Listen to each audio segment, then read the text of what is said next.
Hello students, I am Ajay sir from Horizon Care Institute, Physics faculty, and this is our lecture number 1 from the chapter Gravitation. Now we are going to start the new chapter Gravitation.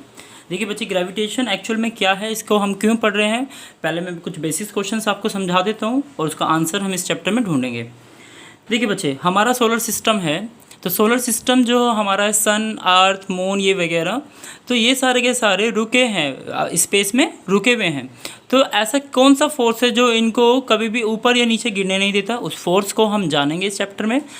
दूसरा question मेरा, how Tide form in सी। देखिए समुद्र में क्या होता है, लहरें बनती हैं, इसकी भी वजह क्या है इस चैप्टर में हम देखेंगे। Why day and night occur only 24 hours in a day. देखिए आपने जनरली देखा होगा दिन और रात हमारे होती है, और एक दिन में 24 घंटे क्यों होते हैं, इसका भी क्वेश्चन हम ढूंढेंगे इसमें। ओके तो सबसे पहले हम बात करते हैं फंडामेंटली ग्रेविटेशनल फोर्स। बच्चे ग्रेविटेशनल फोर्स एक नेचुरल फोर्स है, और ये फोर्स क्या होता है, किन्हीं दो मासेस के बीच में लगता है, और इसका नेचर हमेशा कैसा होता है, अट्रैक्टिव होता है। देखिए न्यूटन ने सबसे पहले इसके बारे में डिस्कवरी करी थी। तो न्यूटन के स्टेटमेंट्स क्या थे कि मान लीजिए दो मासेस हैं m1 और m2, और उनके बीच का सेपरेशन है r, तो इनके बीच में जो फोर्सेस लगेगा वो फोर्स डायरेक्टली प्रोपोर्शनल होगा m1 और m2 के, मतलब जितना ज़्यादा m1 m2 का प्रोडक्ट होगा उतना ज़्यादा फोर्स लगेगा, और इन्वर्सली प्रोपोर्शनल होगा 1/r² के, मतलब जितना ज़्यादा सेपरेशन होगा उतना फोर्स कम होगा। तो इन दोनों को कंपाइल करेंगे तो बच्चे हमारे पास force is directly proportional to आ जाएगा m1 m2/r² के। ओके, डायरेक्टली प्रोपोर्शनल साइन हटाएंगे तो यहाँ प्रोपोर्शनलिटी कांस्टेंट आ जाएगा, जिसको हम यहाँ पे g से रिप्रेजेंट करेंगे, और इसको एक और नाम से जानेंगे, यूनिवर्सल ग्रेविटेशनल कांस्टेंट। और इसकी वैल्यू कितनी होती है बच्चे, 6.6 × 10⁻11 न्यूटन मीटर स्क्वायर पर kg²। बच्चे इसकी रीडिंग हमेशा याद रखें, इसकी वैल्यू बहुत इंपॉर्टेंट है, और इसकी यूनिट भी काफ़ी ज़्यादा इंपॉर्टेंट है।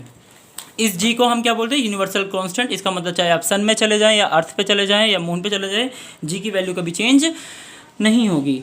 नाउ मान लीजिए ये अर्थ है और ये एक मास पार्टिकल अर्थ के ऊपर है। सपोज मैं मतलब कोई एक बॉल अर्थ के ऊपर है और ये अर्थ की सरफेस है, तो इन दोनों के बीच में क्या लगेगा, अर्थ इस पर बॉल पर एक फोर्स लगाएगी, और इसी तरह से बॉल इस अर्थ पर एक फोर्स लगाएगी। ओके उस फोर्स का फॉर्मूला क्या होगा, again g m1 m2/r²। m1 ये हो जाएगा, m2 ये हो जाएगा, r² मतलब इनके बीच का सेपरेशन जो कि x है, तो x का स्क्वायर हो गया।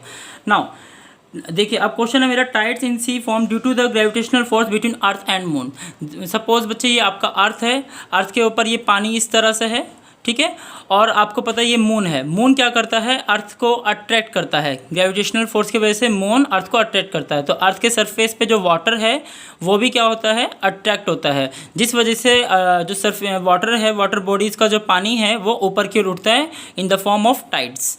Now acceleration due to gravity. बच्चे देखिए जिस तरह से ये मान लीजिए, ये डायग्राम देखिए, एक मास है, ये अर्थ के सरफेस पर रखा हुआ है, तो ये मास और ये अर्थ एक दूसरे को अट्रैक्ट कर रहे हैं, तो उसका फॉर्मूला क्या होगा, g m1 m2/r²। m1 क्या हो जाएगा यहाँ पे, मास ऑफ अर्थ, m2 क्या हो जाएगा, जो बॉडी है, और सेपरेशन डिस्टेंस हो जाएगा अर्थ की रेडियस। ओके नाउ न्यूटन का सेकंड फॉर्मूला था कि force equals to mass into acceleration. तो इन दोनों फॉर्मूलों को अगर मैं बैलेंस करूँ तो mass into acceleration is equal to g m1 m2/r²। तो m से m कैंसिल हो जाएगा, तो एक्सेलरेशन की वैल्यू हमारे पास आ जाएगी g m e/r²। ओके, और इसी एक्सेलरेशन को हम g से भी रिप्रेजेंट करते हैं, इसी एक्सेलरेशन को हम जी से रिप्रेजेंट करेंगे, और इसको हम जानते हैं एक्सेलरेशन ड्यू टू ग्रेविटी से। तो जी की वैल्यू हमेशा याद रखना, g m e/r²। देखिए बच्चे अब हमारे पास दो टाइप के जी हैं, एक कैपिटल जी जिसको हम बोलते हैं यूनिवर्सल कांस्टेंट, इसकी वैल्यू कभी भी चेंज नहीं होती। एक है small g, that is acceleration due to gravity, जो place to place, planet to planet change होता है। जैसे कि जी की वैल्यू 9.8 मीटर/सेकंड स्क्वायर है अर्थ के सरफेस पर, और मून के सरफेस पर जो ग्रेविटी है वो 1/6 है अर्थ के सरफेस पर। एक चीज़ और नोट रखें बच्चे कि जो ग्रेविटी है सेंटर ऑफ अर्थ पर वो कितनी होती है बच्चे, 0, मतलब हम वहाँ पे कह सकते हैं कि फ्री फॉल है, वहाँ पर सेंटर ऑफ अर्थ पे ग्रेविटी 0 है। देखिए अब बात करते हैं वेट। वेट एक्चुअल में क्या है बच्चे, फोर्स है। वेट क्या है एक्चुअल में, फोर्स। और कौन लगाता है वेट, अर्थ प्रोवाइड करता है।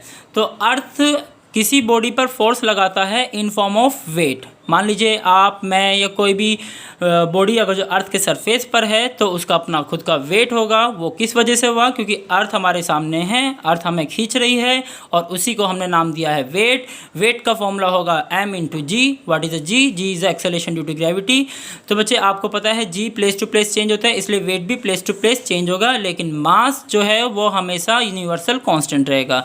अगर जो मैं आपको कहता हूँ कि अर्थ पे मास जो है क्या वो मून पे भी होगा? यस, सेम होगा मास अर्थ पर भी और मून पर भी। लेकिन जो वेट अर्थ पर है वो मून के इक्वल नहीं होगा, क्योंकि अर्थ और मून की ग्रेविटी में डिफरेंस है। Thank you.